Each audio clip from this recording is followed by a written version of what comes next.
A prima fase di Airport Boulevard ta consisti di reconstrução de caia que ta dona acesso na terminal de airport e affisso tower, dos rotonda, parqueo e área de kiss and go para ba passageiro nang. Esta inclui também footpath de 2 metros de ancho, banda de ecurá de airport, caminha por corre e ou assim outro tipo de exercício. Lo tem drenagem estratégico para manter a água fora da superfície. Se a água se cai, e dirige essa aqui para pipa nang kuta corre bau de caia nang para baila lamang.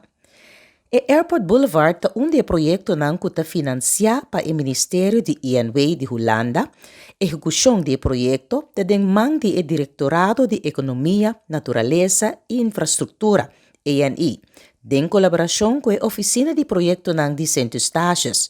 Começando den de 2 quartal de 2022, o projeto lo dura mais ou menos ano e 6 luna para completar, pois el otaclap tem 2023.